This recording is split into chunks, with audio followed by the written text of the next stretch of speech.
All right, so now it's time to get into the analysis with our guest, and we have now Mr. Reuben F. Johnson, Defense Technology Analyst from the Kazimir Pulaski Foundation. Welcome to the program. Hi, thank you for having me.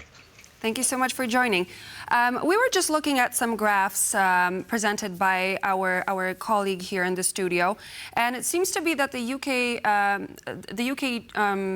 provision of weapons for Israel is significantly low. So, what would you say, are the sales from the UK so significant to even pay attention to the possible end, or maybe there is something more to it, maybe in terms of diplomacy, for example? This. Look, okay, it's very simple what's happening here. Cutting off, quote-unquote, UK arms sales to Israel is going to have a negligible effect. That's not what this is about. This is a media war. This is all about the war for media attention. And of course, we all know that Israel has never been the favorite country of most of the UK media outlets. That's one thing. The second thing we have to remember is that these are opposition parties that are calling for the cessation in any UK arms sales to Israel. And there is an election coming later this year, and it looks like the Conservative Party, the ruling Conservative Party, is going to suffer a rather significant defeat, and people smell blood in the water. And so therefore, that's why there's so much attention now focused on this issue, because it's another issue that can be used against Rishi Sunak and his government. Yeah, I think interesting point you make there, and that's also what I want to point to. I mean, even if this potentially goes ahead, I mean, if we're looking at UK arms sales right now, I mean, it's still a huge arms sales provider, not compared to just Israel, but other countries. And I think around 60% of that in the last stats have gone to the Middle East, with actually Saudi Arabia being the main recipient of those arms sales. And you could argue that how the Saudis use their weaponry against the Yemenis, and there have been countless dead because of certain uses, only not by the UK, but also by arms provided by the United States. So I'm just saying, like, if this goes ahead, this would sort of be a little bit hypocritical, right, Reuben? If we are looking at arms sales only blocking it to Israel, we should be blocking it to other countries. Well, it's completely hypocritical, not just because of Saudi Arabia, but okay, I'm not aware of the Israelis deliberately targeting civilian targets, deliberately targeting civilians in this war. But yet we have the Russians who are deliberately targeting civilians in this war. And they're killing thousands of people, not just 7 people, but thousands of people. And yet there are still people who feel squeamish about seizing the bank accounts of assets, or assets that belong to the Russians that are held in European banks. There are still critical components, critical to Russia's defense industry, that are getting into Russia from all the European countries and the United States, despite sanctions, despite embargoes. So I find this whole issue to be a completely silly issue. I'm very sorry 7 people died, but innocent people die in wars. That's why you're supposed to make sure they don't start in the first place. But nevertheless, I mean, I hear your point there, Reuben, but at the same time, let's bring it back to Israel and to Gaza. And I think, I mean, it wasn't just those 7 people, the aid workers, unfortunately, but it's been an ongoing suffering since October 7th, since this offensive has continued. And I think even with Donald Trump stepping out and saying Israel has got to do something else here, I think is very significant. But it's not just, like you said, the media war in the UK. Granted, that's one issue, but I think it's also other countries like Japan. There's certain things that they've also stopped with their supplies and cooperation agreements on defense companies with Israel as well. And that's because of the ICJ ruling that's, or rather, this case that came before the court in January. So basically, is this political? Is this going to last? How do you think this is, how effective is this going to be? Is this temporary? Because I also don't think that arms sales to Israel will just cease and desist. This is completely political. This will not last. And the arms, I will remind everybody, the arms sales to Israel, we look at those graphs and we say, oh, well, the biggest seller is the United States. The biggest supplier is the United States. A lot of it is not sold to Israel. A lot of it is provided to Israel as foreign military aid.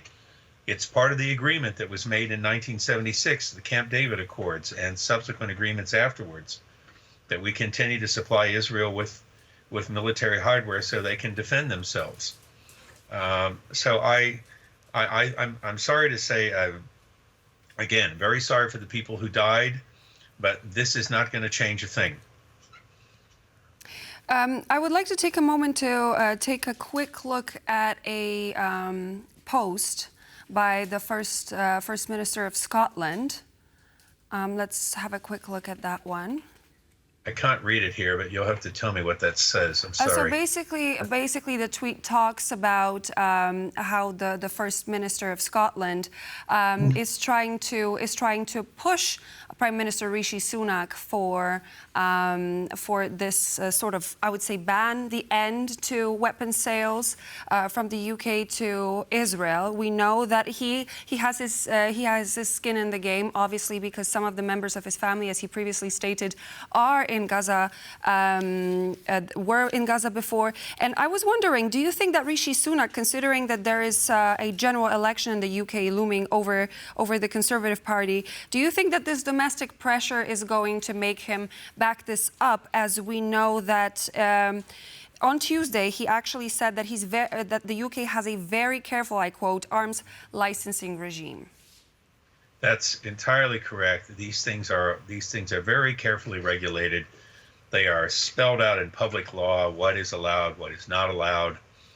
And any one of these MPs who are calling for these arms sales to be cut off to Israel, they must not have any people in their districts that they represent whose jobs depend on any of these sales. That's all. But I'm sorry, I'm going to interrupt you over here because I don't fully agree. We have former Supreme Court Justice Lord Sumption, who said, it seems to me that if you have a duty, as we do, to prevent genocide, and there is a plausible case that it's what is happening, you should do what you can to obstruct it. So this is not just an MP. We have a former Supreme Court Justice, and we have another 2 of them joining another 600 legal experts. So this is also the Supreme Court. So what's your response to that?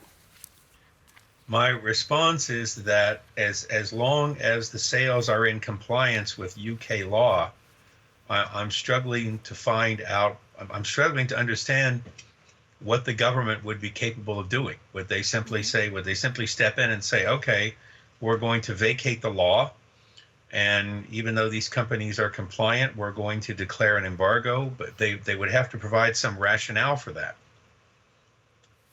What would be the rationale? I don't know. Well, indeed, I mean, but it is a case in point, I think, where the Japanese instance comes forward, as they've already cited the ICJ ruling that is still ongoing. We know that Ireland has also joined the efforts by South Africa in this, very much accusing Israel of genocide. And of course, that is something, as we said, goes back into politics. But I do believe that the Japanese have used that as a reason for ending that kind of cooperation. I know what you mean. I know that there's certain contracts and there's compliance, and it's going to be tough. But I mean, it's happened before. We've seen bans take shape. But I think there is, and there does seem to be, not just an emotional but a political change occurring that might see at least some countries. I mean, we already have the likes of the Netherlands, for instance, which have halted, at least paused, their components of the F-35 to Israel. I mean, that's significant. That's happened the last couple of weeks. So Spain as well. Granted, Canada, is not a huge supplier of this to Israel, but it is gaining, let's say, strength and momentum. I guess the question is, how impactful will that be? As we know, the main sponsor, as in donor, or also, let's say, client of the Israelis is the United States. Is this all really just more symbolic than actually tangible? I guess that's. It'll have absolutely negligible impact on the Israelis, on the Israel Defense Forces, but on the part of the individuals, the politicians, the MPs, and so on, it's a wonderful opportunity to engage in virtue signaling. All right. Well, look, it's going to be a topic of discussion, I'm sure, in the next weeks ahead. We'll have to close it there. Thank you so much, as ever. Thank you for joining us. Reuben F. Johnson there from Kazimir Pulaski Foundation. Appreciate your time.